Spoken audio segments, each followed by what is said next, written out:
Hello and welcome to Cycles of Time, your weekly guide to what's happening on Earth as we make our revolutionary journey around the sun. For time immemorial, our human ancestors have created myths and meanings to help us adapt and thrive as seasons change. Join me each week to explore the intersections of these ancient cycles, from the indigenous medicine wheel to the pagan wheel of the year, the Babylonian and Greek zodiac to the I Ching, the ancient Chinese book of changes. I'm your host, Allison Dale, and this is the Cycles of Time podcast.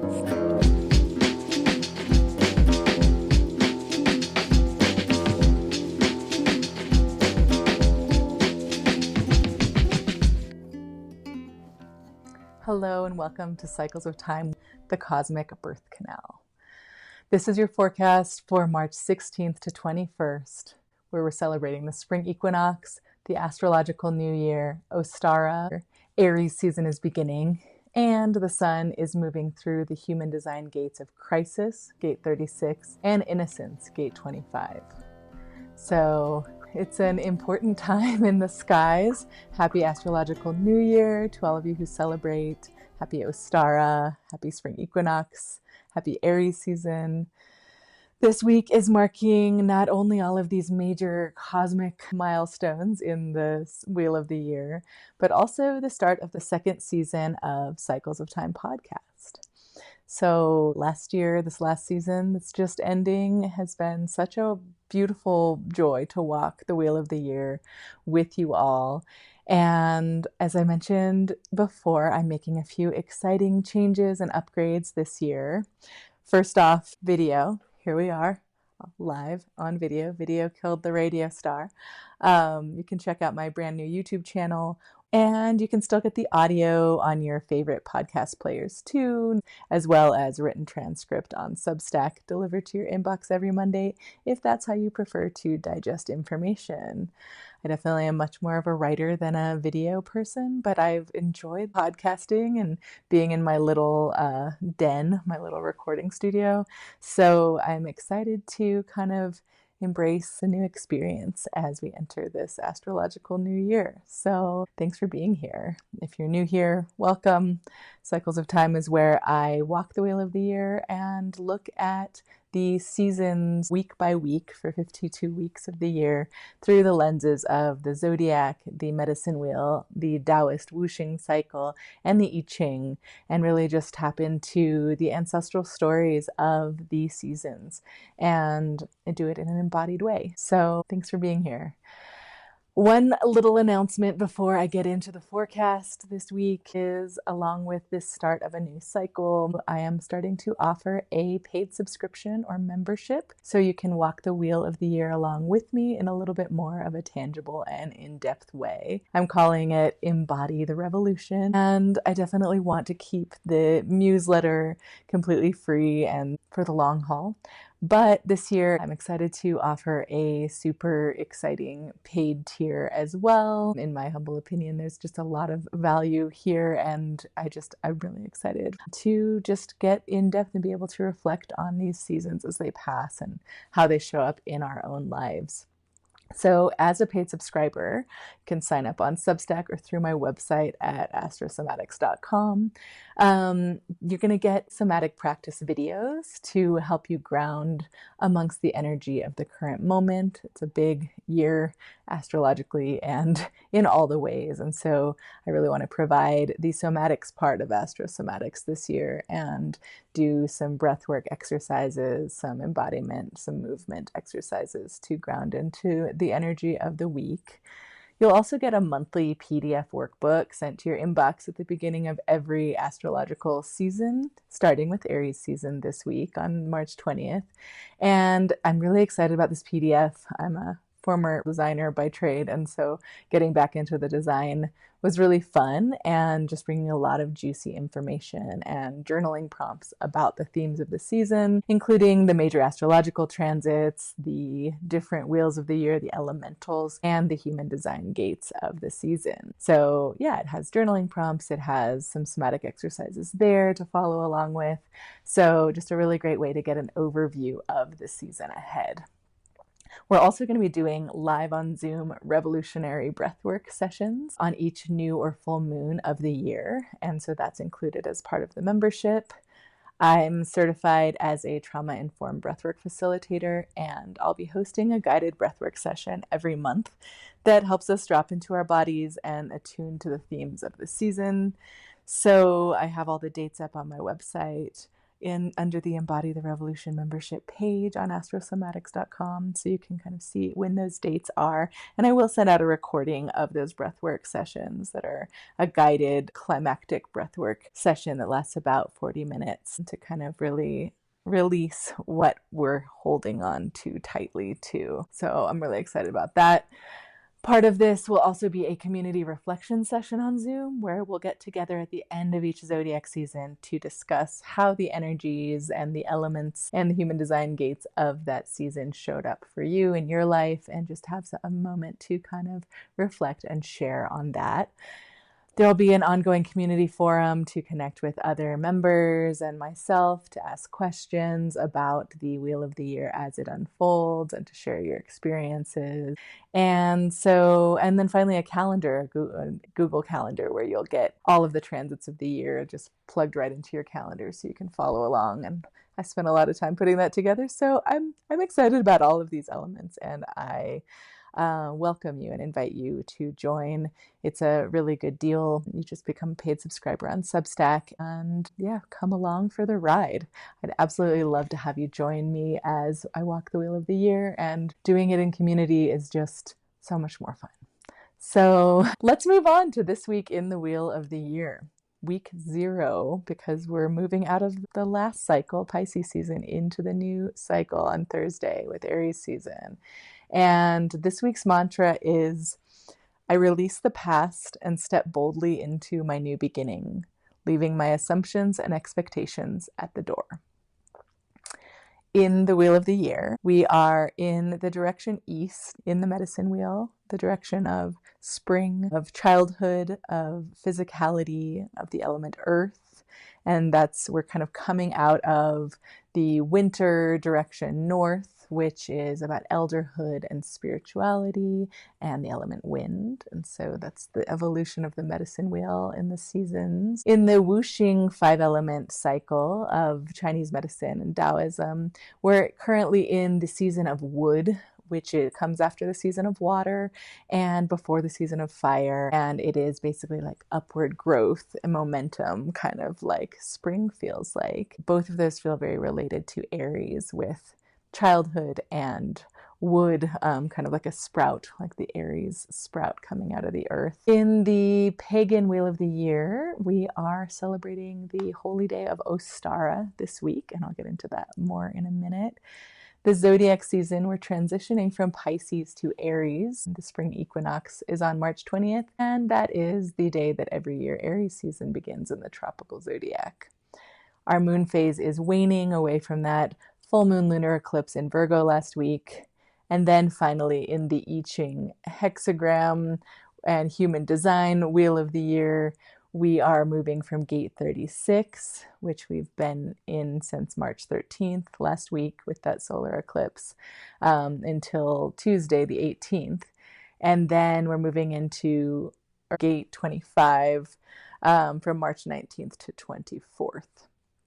Gate 36, which we're currently in as I record this, is known as Earth over Fire, or darkening of the light, kind of like you scoop some earth on a campfire to put it out. It's the gate of crisis, and I like to call it the birth canal. And then on Wednesday, we enter Heaven over Thunder, which is known as Innocence, the first of the thunder lower trigrams in the I Ching, and it is known as the unexpected, or innocence, also known in human design as the spirit of the self or universal love. So here we are. Happy Astrological New Year. Happy Aries season to all you Aries babies out there. Hi, Mom and Dad. So we're in the cosmic birth canal from Pisces to Aries, from an ending to a new beginning. And I do want to say that I consider this my new year, but I don't think that there's a right time to celebrate a new year per se, because we're in the wheel of the year. You can choose any point along that wheel to claim as new for you. Capricorn winter solstice time of, when we kind of celebrate the Gregorian New Year on January 31st, is definitely a time of like pushing through the dark of winter and adding a little bit of energy to that time. So it can definitely be a good time to celebrate the new year. But I feel like spring equinox feels right to celebrate kind of that. I feel in my body the energy of new beginnings.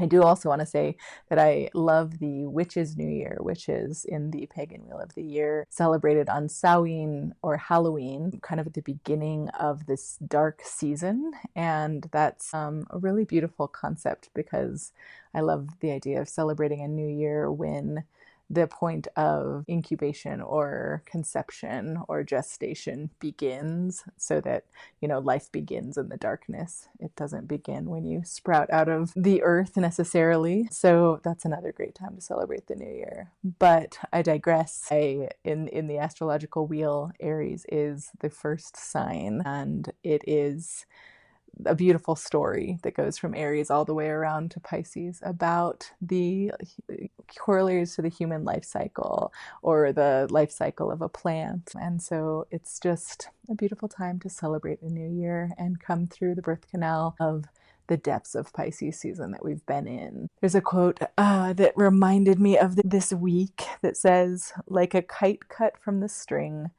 lightly the soul of my youth has taken flight." That's by Ishikawa Takuboku, and it just feels like cutting a kite string and flying off into the air, wherever it will take you. Feels kind of like the energy of this week. It's definitely a powerful threshold this week. It's a transitionary moment between the ending of the year and the beginning of a new one. We're wrapping up Pisces season and stepping into the fire of Aries with the spring equinox on March 20th. And that's the astrological new year. It is, I think of Pisces as the soil, kind of the compost of all of the other signs and all of the other seasons, where a seed for the new year can kind of get filled with that Pisces water and soften and germinate, and Aries is the sprouting upward of that seed that's coming out of the cycles that have come before it. So it's a cosmic rebirth, and it's a fresh start, and it's definitely the universe's way of saying, let's go, let's move forward.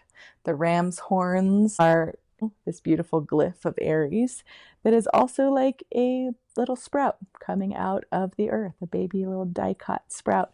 And it's just a beautiful symbol for this week in the year. In the medicine wheel, the indigenous medicine wheel, there are many different medicine wheels, but the one I've studied this spring is correlated with the direction east, which is the direction of the sun rising in the morning, the direction of new beginnings and illumination, the direction of childhood and the physical nature of our being, and fresh perspectives. And in another elemental cycle from the other side of the globe, the Wuxing 5-element cycle from China, this is the season of wood, which is, again, a rising, growth-oriented energy, like a tree growing upward. And it's coming after the reflective and absorbent season of winter, and that is water, and it's coming before the summer season of fire. So we're in the wood season right now in the Wuxing cycle, feeling that upward momentum, that upward growth.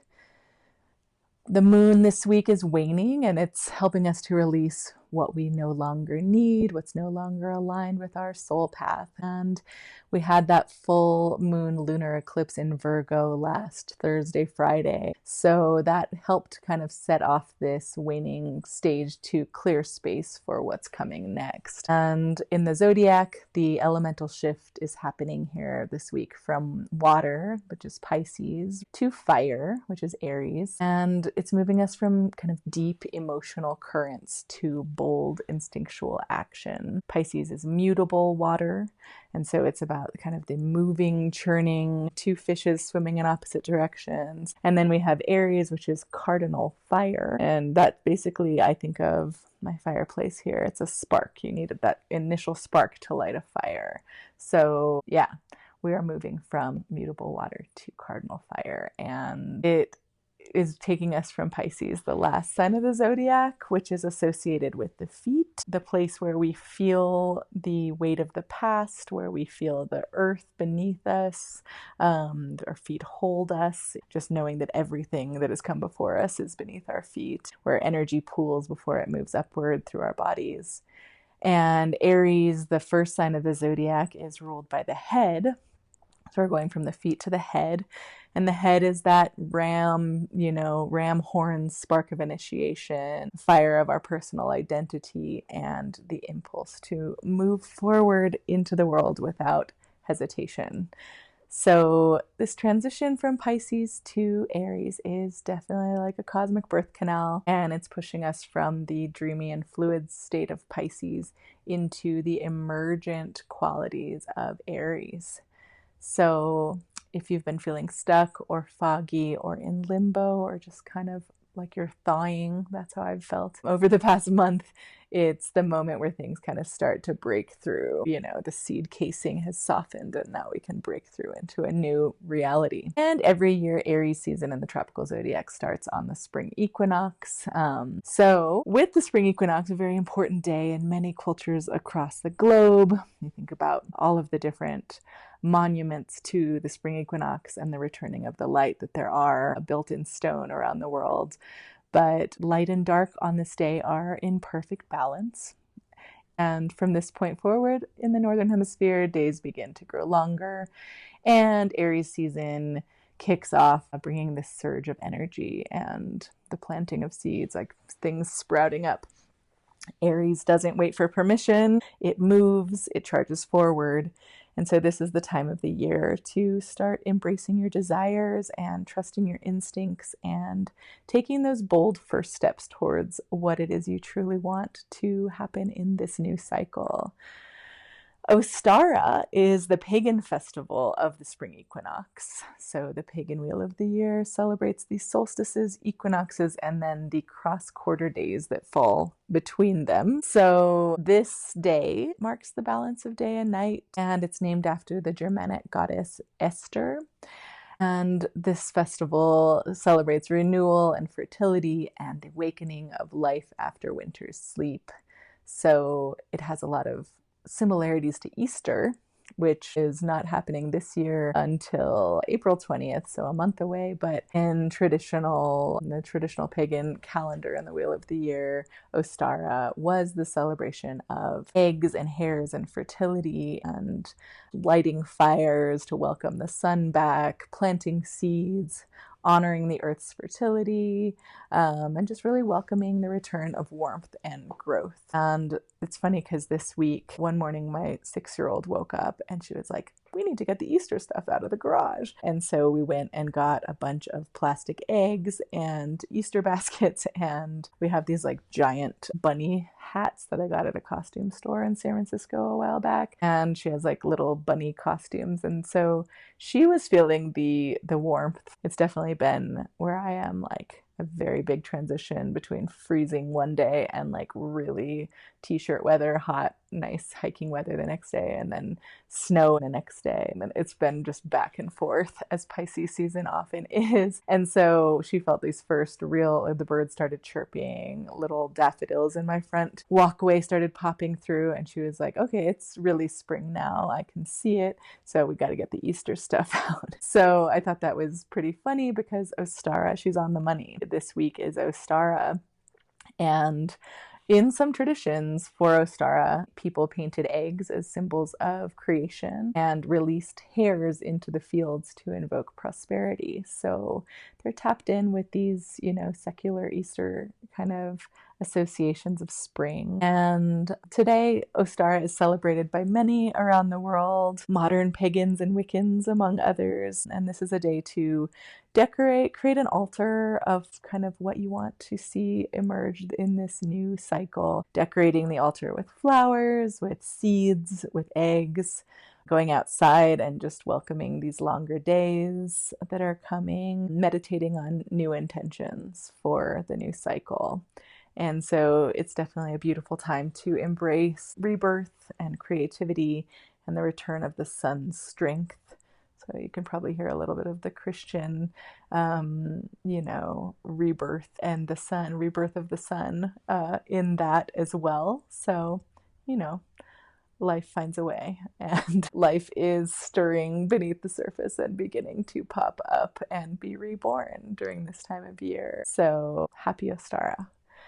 In the I Ching and Human Design Wheel of the Year, we are transitioning this week from gate 36, which the sun is transiting through from Sunday through Tuesday, and then to gate 25, which is from Thursday onward into next week. And this is a journey, 36 to 25, from chaos to emergent innocence. And as we're currently under the influence of gate 36, I'm feeling the birth canal energy. It's known as crisis or darkening of the light. And this gate, this energy right before we enter the astrological new year, can bring emotional ups and downs and a sense of uncertainty. And this is an energy of transformation through experience. So people with this gate, or when this gate is active, if you have this in your chart, it can be a lot about kind of doing things for the sake of doing things, for that emotional reaction. It's an emotional center gate, emotional solar plexus in the human design body graph. And so it's all about experiencing things in order to understand suffering and surrender and humanity through that process. So if you're feeling like things are a little bit messy right now, that's definitely not unexpected, especially with that eclipse kind of highlighting this energy last week. But by midweek, we're shifting into gate 25, which is universal love and innocence. And this is a beautiful energy that really reconnects us to trust and spontaneity and a sense of divine timing. This energy of 25 is it's a heart center gate in the body graph. And so it's about opening our heart to what is the present moment rather than getting caught up in expectations or assumptions about what should be.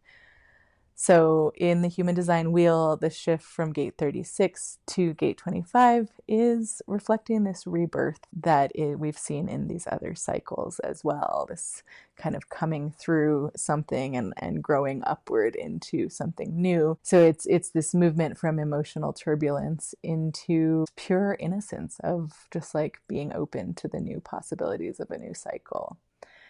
I think of it like there's this moment after a huge storm, recording this from New Mexico, and in the summer months we get these huge thunderstorms where, there's just like massive turbulence and churning, and then the sky's clear and all that is left is this just raw, beautiful kind of presence and this kind of tenderness of just that clarity that comes after a storm. So that's seen through this transition from 36 to 25, these gates in the I Ching wheel. And looking a little bit deeper at 36, since we're going to be in it for the first few days of this week, it's known as the descent into chaos or the darkening of the light. Again, putting out a fire with earth. It's earth over fire. And the gene key for 36 is turbulence in its shadow form, that turbulent storm. And then the gift level is humanity, and the city frequency is compassion. And if you've been listening for a while, you've definitely heard me talk about the gene keys. In this podcast, I use these interchangeably, the I Ching hexagram, the human design gate, and the key of the gene key are all the same 64 numbers that are all based on the ancient I Ching, this 6,000-year-old book of changes that was established in ancient China, but it was brought to the West in recent decades through the gene keys and through human design. And so I like to kind of refer to it using all of these different names. And so in the gene keys, it looks at these 64 energies through the frequencies of the shadow, which is kind of how humans have a fear-based reaction or response to that energy. And then the gift level is kind of once we transcend or transmute that fear into service, we have arrived at the gift level. And then beyond that, the city level is this kind of transcendent spiritual experience of that energy. So for 36, where we are now, turbulence is the shadow frequency. And it's that great storm, it's that crisis, it's like struggle, suffering. And then humanity is the gift level, and compassion is the city. So 36 is a gate of crisis. It carries emotional intensity. It's all about experiencing suffering and kind of dark night of the soul moments, perhaps. It's this place where life's challenging experiences come to shape our evolution. And gate 36 energy tends to have a restlessness to it, where there's a seeking of new experiences and seeking emotional extremes and the full spectrum of pleasure and pain and all of the emotions that can possibly be experienced as a human. This is very Pisces. Pisces is this sign of service and sign of spirituality, and also a sign of like the emotional waters. So in the shadow frequency of 36, which is the final gate of Pisces season, we have this turbulent state of fear where we're lost in emotional chaos and drama and suffering. And we kind of fear sitting still because we don't want to get stuck. I think of it like the womb, like this baby has gotten too big for the confinement of the womb, of the cycle of being in there, and needs to come out into the air and into the light. And so it needs to seek and search for those external experiences. And so it's a seeking type of energy. And so once it transmutes past the fear of that turbulence, gate 36 transforms to the gift of humanity, which is this deep understanding that suffering is a part of life's unfolding, that suffering is a shared experience that connects all beings. And, talking about the resurrection and rebirth and all of these things within these ancient wheels of the year, this feels very Christ energy as well, in a certain way of like I suffer for all of humanity. And yeah, we're in the age of Pisces, which is the age of the fishes, the age of Christ and of the guru, the martyr, all of these things. And so this focus on suffering in order to understand humanity is really what 36 is all about. And from this perspective, our wounds can become portals to deeper empathy and allow us to guide others through their own darkness. So, the only way out is through, and it's always darkest before the dawn are some really key cliches and key phrases for this gate and this season. At the city level in the Gene Keys, gate 36, the highest expression is compassion, and it's the realization that pain itself is sacred. It's not something to escape, but something that we can alchemize into love through kind of soul initiations, dark night of the soul, going through fires of intensity and birth canals and portals and processes. We descend into the depths of human experience and emerge on the other side purified and really open and ready for the new cycle. You have to go through the master in video games. There's always that master level that, you've been doing so good jumping on toadstools, and then suddenly there's like a big Koopa guy it's just so hard to fight, but you know that you deserve whatever treasure you get when you make it through that. So 25 is that prize. 25 is the Princess Peach in Mario, the innocent. And this season is this return to that purity. Yeah, in the Gene Keys 25, which again starts on Wednesday. The sun moves from 36 to 25 on Wednesday. And this holds the shadow of constriction, the gift of acceptance, and the city of universal love. It is called the gate of the spirit of the self as well, or the innocent. And it holds this energy of a heart that's untainted by fear or by expectation or by agenda. And so 36 is in the emotional solar plexus.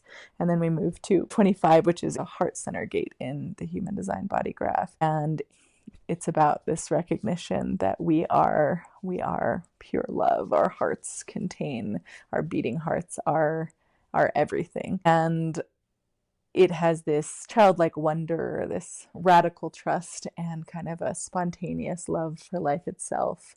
Kind of like I'm a mother, and giving birth was a very hard thing to go through. It's a very traumatic event for most people. We don't talk about it very much in polite society, but birth is crazy, right?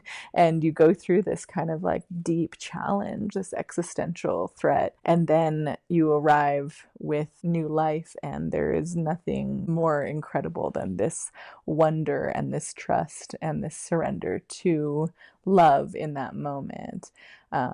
And that you can kind of see that with a seed that's like just been dormant for so long underground, and then all of a sudden it cracks open and sprouts up, and it's that same kind of energy.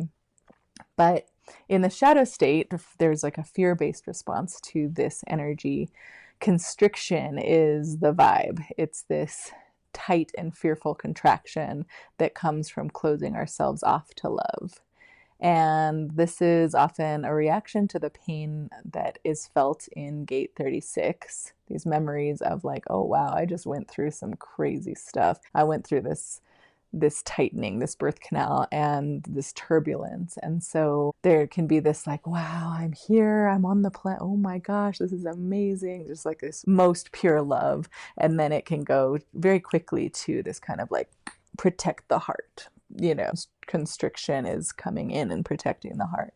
And so withdrawing and like closing off is definitely a shadow frequency of the energy of this week as we go from winter into spring. And we do ultimately have a lot of expectations on ourselves and on others and on the world for what that should be like. And so it can feel like an innocent baby lamb being born, and just so cute and so pure. And then all of a sudden you're just like, oh my God, this world is terrifying, and this isn't as soft and fluffy as I thought it might be. And so it's this kind of openness that can lead to contraction.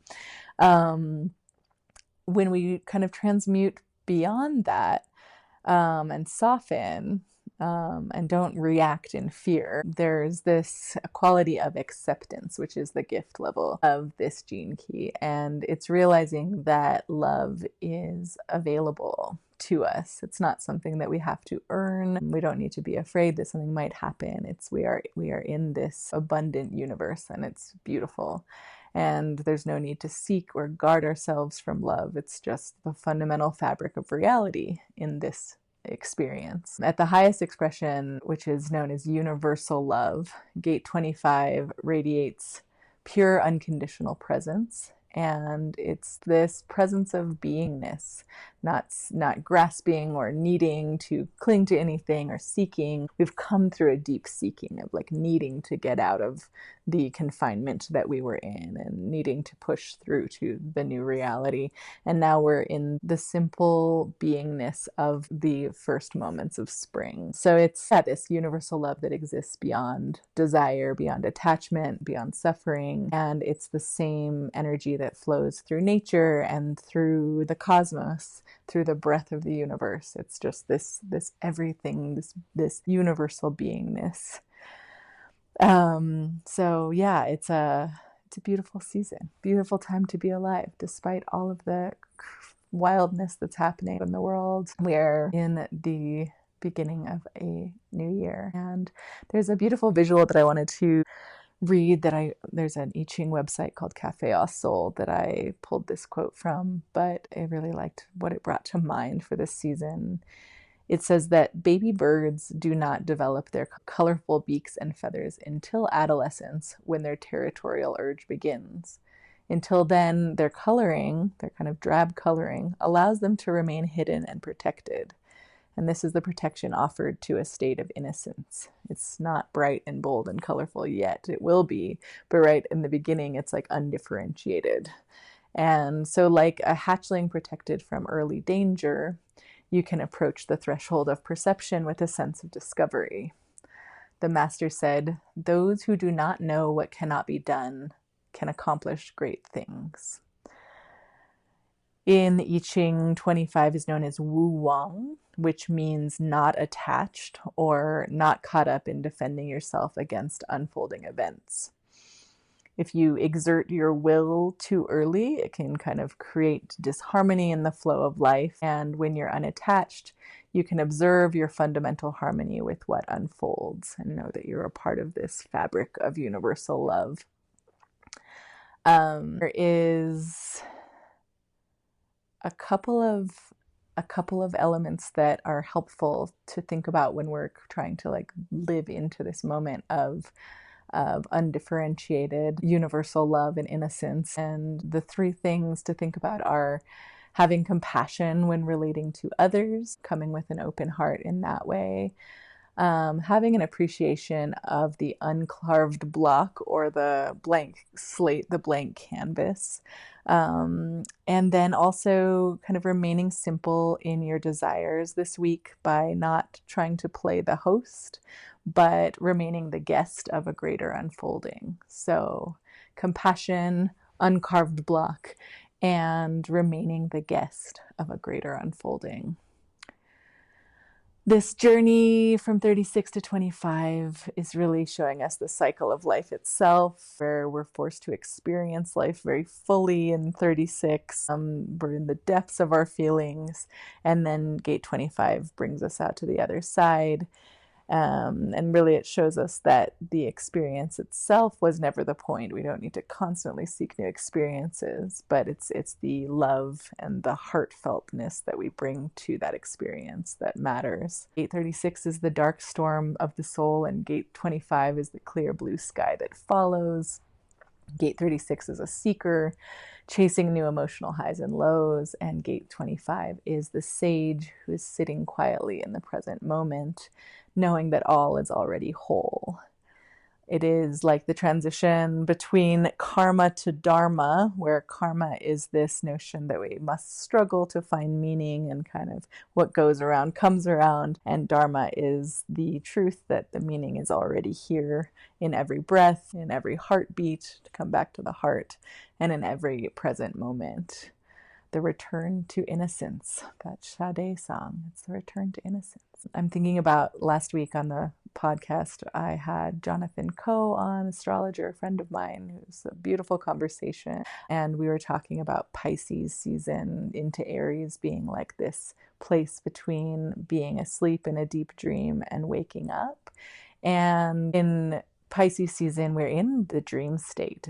It's this Neptunian oceanic place of the fishes where we are in the infinite immense possibilities of this seed that has not yet cracked open yet. And so when we rise from that, when we first sprout out of that seed, or when we rise from sleep, our mind is still open, and then very soon we are thrown into a sensory awareness that needs to classify everything and analyze and categorize. And when our brains get turned on very quickly out of that subconscious liminal space into the kind of logical waking world. And it's similar to like coming out of the soil of Pisces season as a little sprout and coming into this moment of pure innocence and infinite possibility. You're still able to see the threshold of like the roots that are down below, of the dreams that just happened. You're not too far away from them. You know, as an infant, you're still remembering past lives perhaps,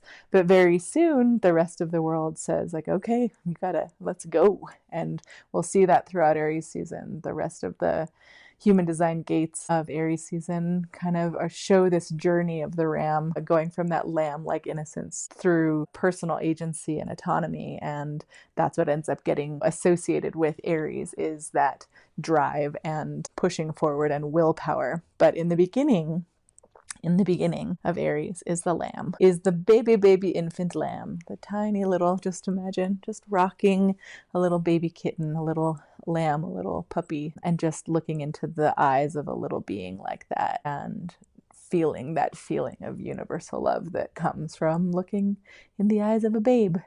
So, just as you do in dreams with this transition from Pisces to Aries, it's important to kind of hover at the doorway this week, the doorway of perception, and not have judgment or attachment or fear about an outcome of what will arise from that, but just really allow this season to emerge in the way that, we haven't forced the sprout to come out of the earth. We haven't forced birth to happen. It emerges when it needs to emerge, when it's ready.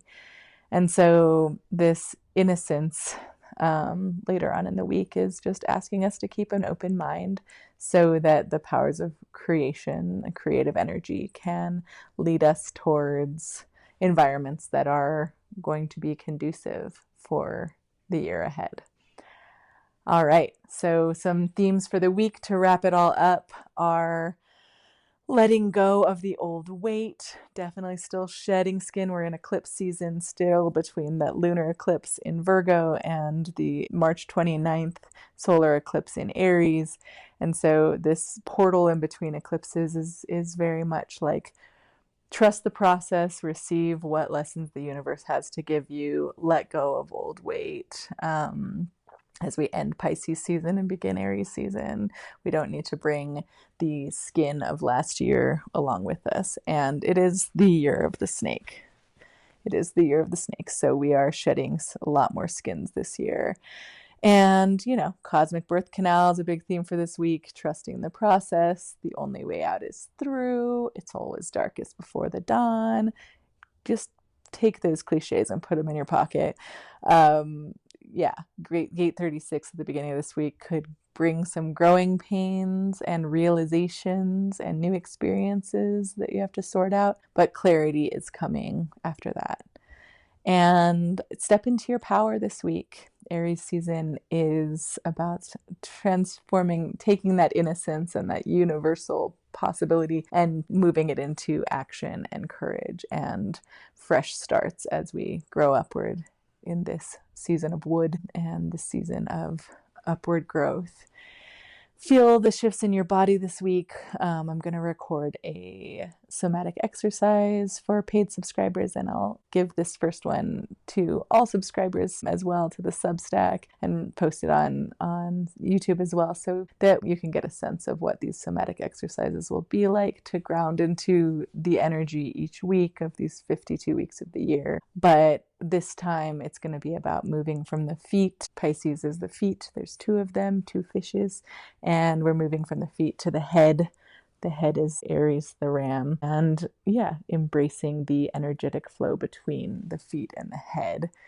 And then finally this week, embrace the subtle power of innocence and know that if you're pushing too hard to be a certain way in the world, then unexpected, beautiful things cannot find you if you've got your blinders on and already know which way to go. So we're in this beautiful season of going from this undifferentiated sea into a individual experience of the baby lamb growing up into the ram. And so I hope you have a beautiful, beautiful first week of this astrological new year. Thanks for being here on Cycles of Time Season 2. Join me every week, and I look forward to walking the wheel of the year with you. And I do hope that you'll consider joining me for Embody the Revolution, the membership or paid subscription on Substack, where we can deepen into these energies every week in our bodies and with community. And it's going to be a lot of fun. So I will see you soon. I'll see you next week for the first official week of Aries season and the new year. Have a beautiful day.